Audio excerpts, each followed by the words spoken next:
terkait tentang RUU HIP, Pancasila sebagai dasar ideologi negara. Mengapa itu diusulkan pada saat kita sedang lapar, sedang sakit, sedang pandemi corona? Pada saat kita suasana sedang genting.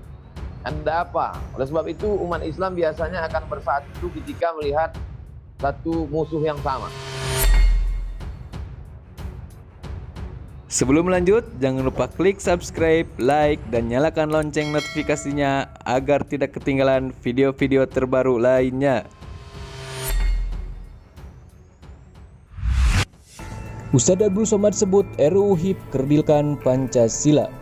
Pendakwah Ustadz Abdul Somad menyebut ada pihak yang mencoba mengerdilkan Pancasila lewat rancangan undang-undang haluan ideologi Pancasila.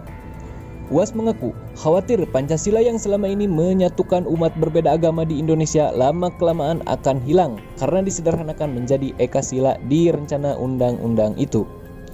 Memang ada usaha ke sana karena dari Pancasila dikerdilkan lagi menjadi Trisila, dari Trisila diselimkan lagi menjadi Ekasila, dan Ekasila tidak pula ketuhanan yang Maha Esa, tapi gotong royong. Kata UAS dalam pengajian virtual pimpinan Ranting Muhammadiyah Pondok Labu. Dia menyayangkan pembahasan rancangan undang-undang haluan ideologi Pancasila dimulai saat pandemi COVID-19. Padahal, kata UAS, rakyat sedang mengalami kesulitan, sakit, dan kelaparan karena pandemi ini. UAS menyebut ada pihak yang sedang mengetes umat Islam dengan penerbitan RUU ini. Dia bilang pihak itu akan jalan terus jika umat Islam diam saja saat RUU HIP dibahas. Karena itu, ia mengajak umat Islam untuk bersuara. Menurut UAS, umat Islam harus solid agar tidak disepelekan oleh pihak-pihak tersebut.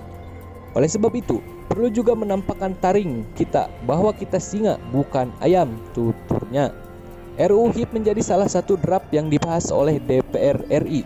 Rapat paripurna pada 12 Mei 2020 mengesahkan RUU itu sebagai inisiatif DPR RI. Parlemen masih menunggu surat presiden dan daftar inventaris masalah dari pemerintah sebelum memulai pembahasan. Usai diumumkan ke publik, RUU HIP menuai berbagai kecaman. Salah satu yang menjadi sorotan adalah pasal 6 yang dinilai memeras Pancasila menjadi Trisila dan Ekasila. Pada pasal 6 ayat 1 RUU HIP disebut ada 3 ciri pokok Pancasila yang bernama Trisila, yaitu ketuhanan, nasionalisme, dan gotong royong. Lalu pada ayat 2, Trisila dikristalisasi dalam Ekasila, yaitu gotong royong. Itu semua yang paling perlu dicermati adalah mengapa itu diusulkan pada saat kita sedang lapar, sedang sakit, sedang pandemi corona. Pada saat kita suasana sedang genting. Ada apa? Oleh sebab itu umat Islam biasanya akan bersatu ketika melihat satu musuh yang sama. Mudah-mudahan ini termasuk menjadi pemersatu umat Islam.